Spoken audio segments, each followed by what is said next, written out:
ಹೆಡ್ಲೈನ್ಸ್ನ ಪ್ರಾಯೋಜಕರು NBC bearings ದೀರ್ಘಾವಧಿ ಸ್ಪರ್ಧೆಗಾಗಿ ಸುದೀರ್ಘವಾಗಿ. ಚನ್ನಪಟ್ಟಣ ಉಪಚುನಾವಣೆಯಲ್ಲಿ ಸ್ಪರ್ಧೆ ಬಯಸಿದ್ರ ದರ್ಶನ್. ಸಿಪಿ ಯೋಗೇಶ್ವರ್ ಸ್ಫೋಟಕ ಹೇಳಿಕೆ. ಅಚ್ಚರಿ ಅಭ್ಯರ್ಥಿ ಜೈಲು ಪಾಲು ಎಂದು ವ್ಯಂಗ್ಯ. ತನಿಖೆ ಮುಗಿಯುವವರೆಗೂ ಕ್ರಮ ಕೈಗೊಳ್ಳಲು ಆಗಲ್ಲ. ಬೆಂಗಳೂರಲ್ಲಿ ಫಿಲ್ಮ್ ಚೇಂಬರ್ ಅಧ್ಯಕ್ಷ ಸುರೇಶ್ ಹೇಳಿಕೆ. ಡಿಸಿಎಂ ಭೇಟಿ ಬಳಿಕ ಸ್ಪಷ್ಟನೆ.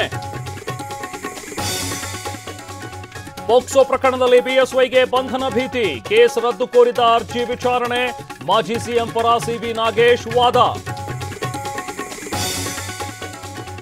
ಕಾಂಗ್ರೆಸ್ ಎಲ್ಲರ ಮೇಲೆ ಕೇಸ್ ಹಾಕಿಸ್ತಿದೆ. ಜನ ಇದೆಲ್ಲವನ್ನೂ ಗಮನಿಸ್ತಾ ಇದ್ದಾರೆ. ಬಿಎಸ್ವೈ ವಿರುದ್ಧ ಕೇಸ್ಗೆ ಕೇಂದ್ರ ಸಚಿವೆ ಶೋಭಾ ಅಸಮಾಧಾನ.